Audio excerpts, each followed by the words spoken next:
Brain GS में आपका स्वागत है। हम लोग दिल्ली सल्तनत के अंतिम टॉपिक पे हैं, यानी कि इब्राहिम लोदी। और इसी के साथ जो है लोदी वंश का ही अंत नहीं होता है, दिल्ली सल्तनत का अंत हो जाता है इब्राहिम लोदी के मारे जाने के बाद। तो उस टॉपिक पे आज हम लोग स्टडी करेंगे। और जो है अगर आपने हमारा चैनल ब्रेन जीएस सब्सक्राइब नहीं किया हुआ है कृपया कीजिए और जीएस को बेहतर से बेहतर करिए। ठीक है, चलते हैं हम लोग इब्राहिम लोदी। देखिए कि इब्राहिम लोदी जो है सिकंदर लोदी का पुत्र था। इब्राहिम लोदी कौन था? तो ये सिकंदर लोदी का पुत्र था इब्राहिम लोदी। उसके ही बाद जो है दिल्ली की राजगद्दी पे बैठा। जैसा कि हम लोग पिछले क्लास में स्टडी किए थे कि ये अफ़गान पठान थे और जो दिल्ली सल्तनत के बादशाह बने यानी कि सुल्तान बने।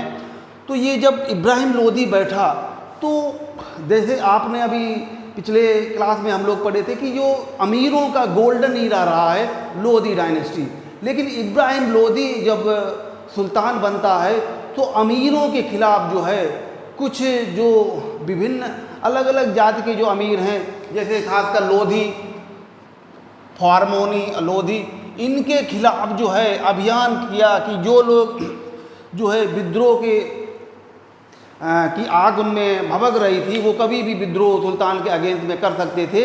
उसको कुचलने के लिए जो है उसने यानी कि इब्राहिम लोदी ने फार्मोरी, लोहानी और लोधी जो जातियों के खिलाफ एक अभियान किया। तो उस अफगान के वजह से इस जाति के लोग जो हैं सुल्तान यानी कि इब्राहिम लोदी के अगेंस्ट में हो गए। और उन अगेंस्ट में जो हुए थे उनमें कौन था? एक तो आलम खां यानी कि इब्राहिम लोदी के चाचा। दूसरा जो है दौलत खां लोदी कौन था? ये लाहौर का गवर्नर था। तो ये एक्चुअली क्या था कि अपने आप को दिल्ली की राजगद्दी पे बैठने के दावेदार मानते थे। तो कहीं ना कहीं इनके मन में एक षड्यंत्र चल रहा था और षड्यंत्र को बखूबी अंजाम देना चाहते थे। तो ऐसे में जो है इब्राहिम आलम खां जो चाचा, जो अपना आप को दिल्ली की राजगद्दी पे चाहते थे, दौलत खां लोदी जो लाहौर का गवर्नर था, और इसका पुत्र दिलावर खां, ये तीनों लोग। और अंत में जो है राणा सांगा, मेवाड़ के राणा सांगा, वो दिल्ली पे अपना अधिकार चाहता था।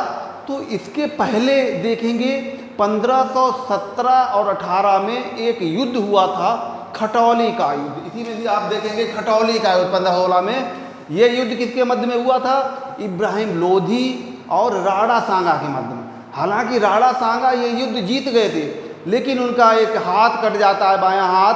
और अंततः जैसा निर्णय वो युद्ध के विजय के बाद चाहते थे वैसा नहीं, यानी कि उनका जो मेन जो उद्देश्य था, टारगेट था दिल्ली पे अधिकार करना, वो खटौली के युद्ध में पूरा नहीं हो पाता है। ऊपर एक टांग और एक हाथ जो है घायल हो जाती है।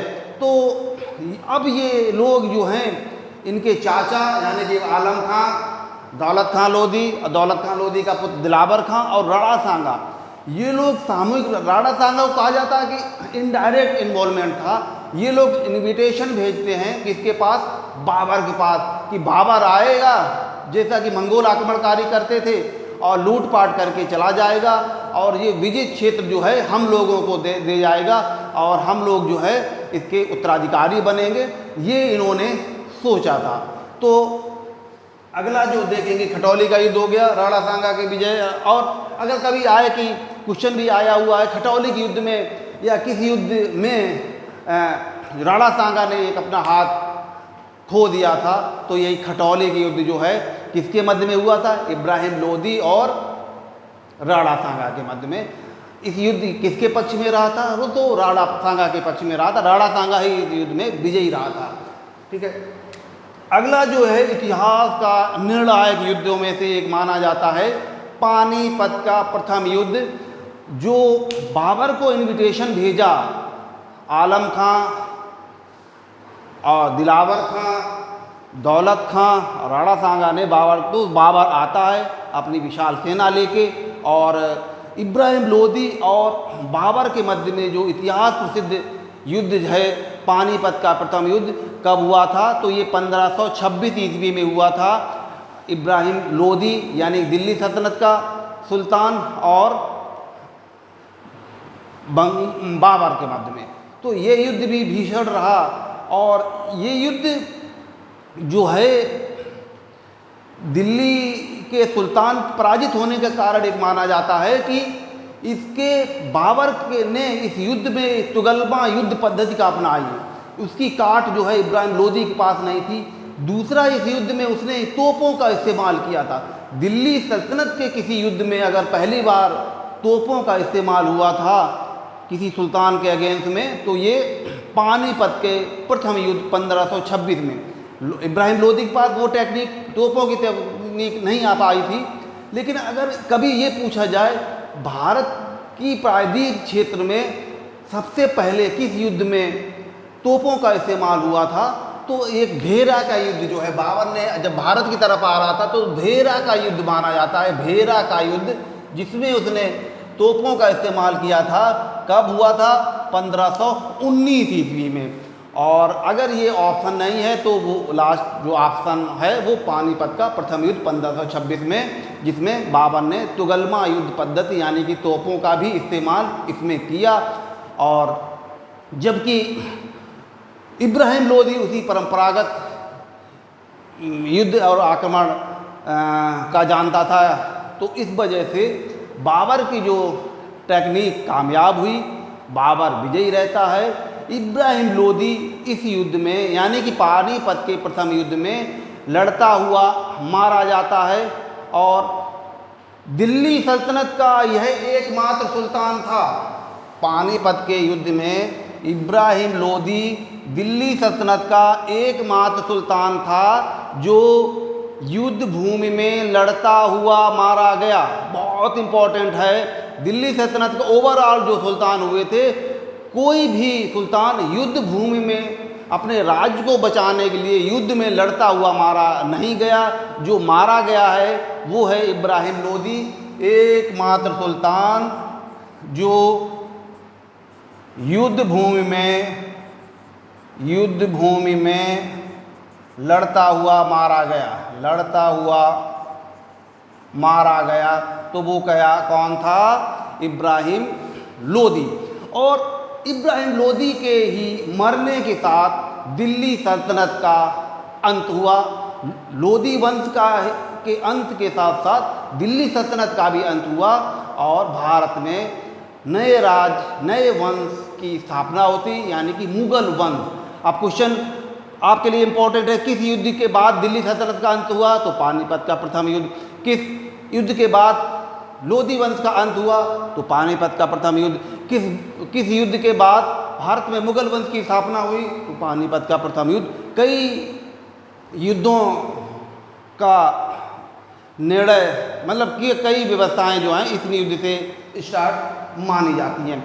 इस दूसरी चीज़ ये है कि जो तोपों का जो इस्तेमाल किया था उसमें दो तोपची का भी बहुत अहम रोल था, जो सही निशाने पे तोप के गोले बरसा रहे थे। उनमें एक उस्ताद अली और एक मुस्तफ़ा, ये बाबर के दो तोपची थे जिन्होंने पानीपत के प्रथम युद्ध में इब्राहिम की लोदी की सेना के ऊपर तोप के गोले बरसाए थे, उस्ताद अली और मुस्तफ़ा। तो ये युद्ध जो है बाबर अपनी सैन्य नेतृत्व और सैन्य ताकत के बल पे जीत जाता है। लोदियों की हार होती है और लोदियों की हार के साथ ही दिल्ली सल्तनत का भी अंत हो जाता है, भारत में मुगल वंश की स्थापना होती है। ठीक है, तो ये आप देखेंगे इब्राहिम लोदी की कार्यप्रणाली। इब्राहिम लोदी ने एक मस्जिद और बनाई थी, मोठ की मस्जिद का निर्माण किसने करवाया था? ये दिल्ली में है और इसकी जो है बनवाने का जो कार्य था ये इब्राहिम लोदी का। लोदियों के एक चीज़ और देखना, लोदियों के जो मकबरे होते थे वो अष्टभुजी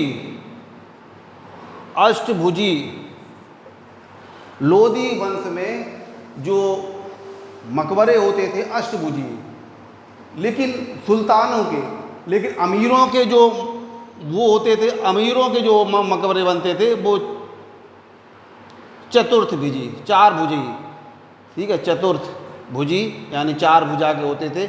और ये जो हैं सुल्तानों के जो हैं वो तो मोट की मस्जिद जो है ये अष्टभुजी मानी जाती है, ठीक है। तो ये आपका लोधी वंश कंप्लीट होता है। बाकी हम लोग मुग़ल डायनेस्टी पे आगे कंटिन्यू करेंगे, ठीक है। अगर आपने हमारा चैनल सब्सक्राइब नहीं किया हुआ है, अगर आप आईएएस की तैयारी कर रहे हैं, पीसीएस की कर रहे हैं, लोअर आरओ या एनडीए सीडीएस या ऐसा कोई एग्ज़ाम की तैयारी कर रहे हैं जिसमें जीएस का अहम रोल है, जीएस में हिस्ट्री का अहम रोल है और हिस्ट्री आपको बिल्कुल ही समझ में नहीं आती है, तो हमारे जो रेगुलर क्लास है ऑनलाइन आप उसके साथ जुड़ें, नहीं तो ऑफलाइन हमारे चैनल के साथ जुड़ें और हमारे जो भी हिस्ट्री जो मिडिवल के टॉपिक चल रहे हैं उसको आप कंप्लीट करें और अपने स्टडी को नए आयाम दें।